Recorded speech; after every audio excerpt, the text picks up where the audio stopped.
చేయడం, మీతో పాటు పార్టిసిపేట్ చేసుకోవడానికి అవకాశం దొరికింది.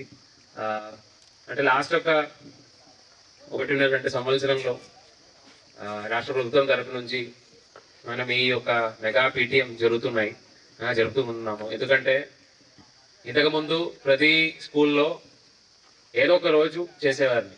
అప్పుడు ఏంటంటే ప్రతి స్కూల్లో ఇది జరుగుతున్నాయా లేదా, తల్లిదండ్రులకి దీనికి సంబంధించి అవగాహన ఉందా లేదా అనేది మనకు మానిటర్ చేయడానికి కూడా ఇబ్బంది ఉండేది. అదేవిధంగా ప్రతి స్కూల్లో కొన్ని స్కూల్లో జరుగుతాయి, కొన్ని స్కూల్లో జరగకపోవచ్చు. సో ఆ ఉద్దేశంతో ప్రతి స్కూల్లో ఒకే రోజు జరిపినట్లయితే ఖచ్చితంగా ఒక పండగ వాతావరణంలో ఇది చేస్తామన్న ఆ ఒక ఉద్దేశంతోనే ఈరోజు ఈ కార్యక్రమం నేను వచ్చిన ముందు చాలా వరకు మీ తల్లిదండ్రులకి మీ స్కూల్లో మీరు ఏ విధంగా చదువుతున్నారు, ఏం ఆడుతున్నారు, ఏం పడుతున్నారు, ఏ విధంగా మీ టీచర్లతో మాట్లాడుతున్నారు, ఇవన్నీ కూడా మీ తల్లిదండ్రులతో మాట్లాడటం జరిగి ఉంటాయి.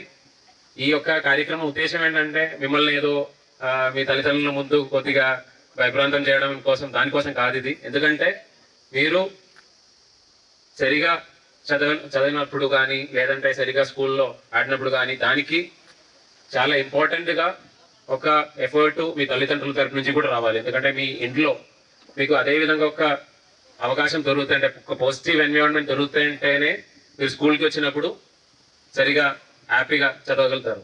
సో నా తల్లిదండ్రులకి అందరికీ కూడా నా విన్నపం ఏంటంటే దయచేసి మీ పిల్లలు స్కూల్లో ఏ విధంగా ఇన్వాల్వ్ అవుతున్నారని దయచేసి మీరు వీలైతే ప్రతిరోజు ఒకసారి ఒక 5-10 నిమిషాలైనా వాళ్ళతో మాట్లాడాలి. అంటే వాళ్ళని తిట్టడమనే కాదు, అంటే నాకు కూడా 2 పిల్లలు ఉన్నారు, వాళ్ళు చాలా చిన్న వయసులో ఉన్నారు, ఓన్లీ 4 years and 2 years. కానీ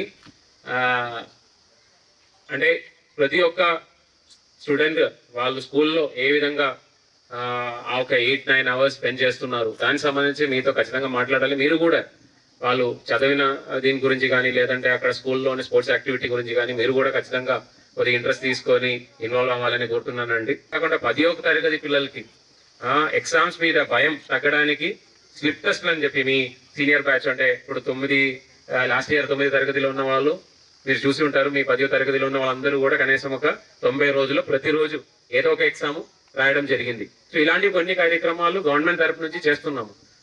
క్యాంపస్ చూస్తే ఇంత పెద్ద క్యాంపస్ ఏ ఒక ప్రైవేట్ స్కూల్లో ఉంటుంది. అంటే వాళ్ళకి ఆడటానికి పడడానికి లేదంటే ఒక 10 minutes 20 minutes బ్రేక్ వస్తే ఖచ్చితంగా బయట ఆడగలుగుతారు. ఇట్లాంటివి క్యాంపస్ మనకి ఎక్కడ కూడా ప్రైవేట్ స్కూల్లో మీకు దొరకదు. ఈ సంవత్సరంలో సుమారుగా జిల్లాలో ప్రైవేట్ స్కూల్స్ నుంచి అంటే మన పిల్లలు ఎవరు కూడా బయటికి వెళ్లకుండా వాళ్ళని కాపాడడం జరిగింది. అదే కాకుండా ప్రైవేట్ స్కూల్స్ నుంచి సుమారు ఒక 4,000 పిల్లలు గవర్నమెంట్ స్కూల్స్ కి రావడం జరిగింది. అంటే లాస్ట్ ఇయర్ది ఇంప్రూవ్మెంట్. అదే కాకుండా మన టీచర్స్ అందరూ కూడా ఇంటింటికి కూడా చాలా వరకు మీ ఇంట్లో కూడా వచ్చి ఉంటారు. మీ చుట్టుపక్కల ఇంట్లో కూడా క్యాంపెయిన్ చేసుకొని గవర్నమెంట్ స్కూల్లో పిల్లల్ని చేర్పించుకోవాలనే ఉద్దేశంతో ఒక 4,000 మంది కూడా జిల్లా వ్యాప్తంగా అదనంగా ప్రైవేట్ స్కూల్ నుంచి మన దగ్గరికి రావడం జరిగింది. అదే కాకుండా రాష్ట్ర వ్యాప్తంగా సుమారుగా 1,00,000 మంది పిల్లలు లాస్ట్ ఇయర్ కంపేర్ చేస్తే అదనంగా గవర్నమెంట్ స్కూల్లో జాయిన్ చేయడం జరిగింది. అంటే దీంతో మనం తగ్గిన పరిస్థితి అయితే లేదు. నెక్స్ట్ ఇయర్ దీని కానీ భారీగా ప్రైవేట్ స్కూల్ పిల్లల్ని మన గవర్నమెంట్ స్కూల్ కి తీసుకురావాలనే ఉద్దేశంతోనే ప్రయత్నం చేస్తున్నాము. మీరందరూ కూడా అంటే తల్లిదండ్రులు గవర్నమెంట్ స్కూల్లో మనం పిల్లలకి ఇచ్చిన ఫెసిలిటీస్ చూసుకుంటే మనము బేసిక్ గా బుక్స్ కానీ లేదంటే కిట్లు ఇవన్నీ కూడా ఇవ్వడం జరుగుతున్నాయి. మధ్యాహ్న భోజనం పెడుతున్నాము. అదే కాకుండా అంటే మనకు ఎప్పుడు కూడా మన మైండ్ లో ఎప్పుడు కూడా ఉంటుంది కొన్ని ఫ్రీగా దొరుకుతాయి, దానికి క్వాలిటీ బాగాలేదన్నది. కానీ ఇప్పుడు ఈ 4,000 మందిలో కొంతమందితో నేను కూడా మాట్లాడటం జరిగింది.